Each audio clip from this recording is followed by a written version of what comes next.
మహబూబాబాద్ జిల్లా బయ్యారం మండల press club కార్యకలాపాల నిర్వహణకు సంబంధించిన నూతన కార్యవర్గం బయ్యారం మండల కేంద్రంలోని కోదండ రామచంద్ర స్వామి కళ్యాణ మండపంలో ఎంపిక ప్రక్రియ నిర్వహించారు. మండల పరిధిలో పనిచేస్తున్న ప్రింట్, ఎలక్ట్రానిక్, చిన్న, మధ్య తరహా పత్రికల విలేకరుల నుంచి 21 మంది సభ్యులతో కూడిన నూతన కార్యవర్గాన్ని సభ్యులంతా ఏకగ్రీవంగా ఎన్నుకున్నారు.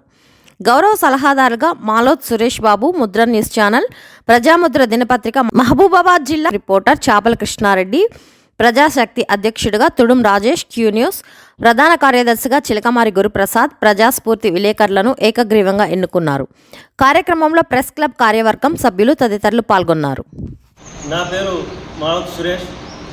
ఈరోజు బయ్యారం మండల కేంద్రంలో కోదండ రామచంద్ర స్వామి వారి కళ్యాణ మండపంలో ప్రజా ప్రెస్ క్లబ్బు బయ్యారం నూతన కార్యవర్గాన్ని ఎన్నుకోవడం జరిగింది.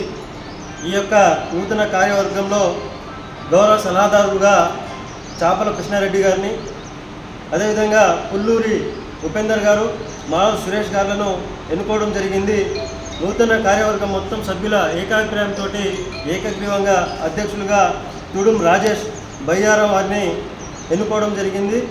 ఉపాధ్యక్షులుగా ఆంబోత్ శ్రీను, పగడాల రామారావు, సుధాకర్ గారిని, అదేవిధంగా ప్రధాన కార్యదర్శిగా చిలకమారి గురుప్రసాద్ గారిని, కోశాధికారిగా కోట సుధాకాంత్ గారిని, సహాయ కార్యదర్శిగా మట్ల కిషోర్లను కమిటీ సభ్యులందరూ కూడా ఏకగ్రీవంగా ఆమోదించి ఎన్నుకోవడం జరిగింది. అదేవిధంగా ఇక్కడ మేము ఈ నూతన కార్యవర్గం ఎన్నిక తదనంతరము బయ్యారం మండల ప్రజలతో పాటు ఇక్కడ ఉన్నటువంటి వ్యాపారస్తులు, ఉద్యోగ ఉపాధ్యాయులు, విద్యార్థి యువకులకు అందరినీ కూడా కలుపుకొని మా యొక్క ప్రజా ప్రెస్ క్లబ్బు ముందుకు సాగుతుందని చెప్పేసి తెలియజేస్తూ ఉన్నాం. అదేవిధంగా ఈ మండలంలో ఉన్నటువంటి వ్యాపారస్తులు, ఉద్యోగస్తులు, అదేవిధంగా రాజకీయ పార్టీల నాయకులు, ప్రజాప్రతినిధులు, పోలీసు డిపార్ట్మెంట్ వారందరూ కూడా మా ఈ ప్రెస్ క్లబ్కు సహకరించి మేము ప్రజలకు చేరువయ్యి ఈ ప్రాంతంలో ఉన్నటువంటి సమస్యల్ని మా పత్రికల రూపేణ, మా ఛానల్ రూపేణ మేము వివరించడం కోసం, మీ ముందుకు తీసుకురావడం కోసం మేము చేస్తున్నటువంటి ప్రయత్నంలో మీరందరూ కూడా భాగస్వాములు అవుతారని చెప్పేసి, మమ్మల్ని ప్రోత్సహిస్తారని చెప్పేసి మేమందరం కూడా ఇక్కడ ఈ వేదిక నుంచి విజ్ఞప్తి చేస్తూ నూతన కార్యవర్గానికి శుభాకాంక్షలు తెలియజేస్తూ ఉన్నాం.